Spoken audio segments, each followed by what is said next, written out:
9 millions, c'est le nombre de Français tatoués en 2017, soit 14% de la population. Le tatouage a des milliers d'années, mais il est arrivé en France seulement dans les années 80. Si au départ l'implantation de cette activité est venue bouleverser nos mœurs, elle est désormais grandement acceptée. 20 tatoueurs en 1985, puis 300 à la fin des années 90. Aujourd'hui, ils sont plus de 4000 sur le territoire, dont une bonne cinquantaine à Toulouse. Pourtant, malgré cette croissance exponentielle, le tatouage peine toujours à trouver sa légitimité aux yeux de l'État. En effet, au regard de la loi, un tatoueur n'est qu'un simple prestataire de service et non un artiste, ce qui amène des charges importantes, en plus d'un manque de reconnaissance. Si jamais on avait vraiment le statut d'artiste, là en fait on a une TVA beaucoup moins élevée en fait. Alors que c'est un métier qui existe depuis super longtemps maintenant, il y a plein de tatoueurs, on voit bien maintenant, par rapport à 25 ans en arrière, il y avait 3 tatoueurs à Toulouse, maintenant il y en a 40, 50, donc c'est surtout pour avoir un statut quoi, vraiment quoi.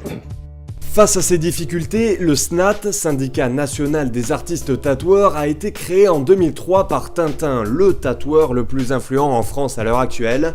Le but du syndicat, propulser la pratique au rang d'art, comme le pensent 55% des Français.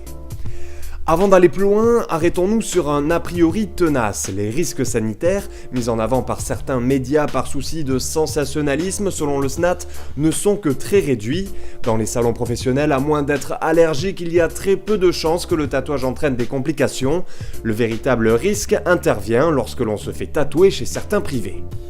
Après si le gars est chez lui fait ça correctement dans les règles de l'art en fait, parce qu'on peut bosser chez soi en privé, mais il faut avoir vraiment une pièce adaptée pour quoi.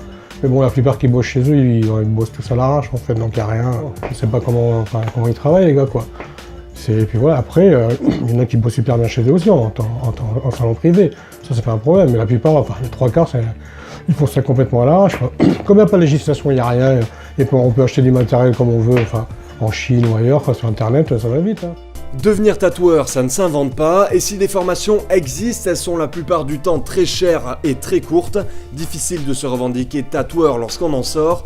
La seule manière qui prédomine encore aujourd'hui, c'est la relation apprenti-maître, l'enseignement par la discussion et la pratique avant de prendre à son tour de jeunes volontaires sous son aile. Aujourd'hui, le tatouage a sa place dans la société, moins dans la législation. Le phénomène n'en finit plus de s'étendre et ça pourrait se poursuivre dans les années à venir. Peut-être alors l'État ira dans le sens de cet art millénaire.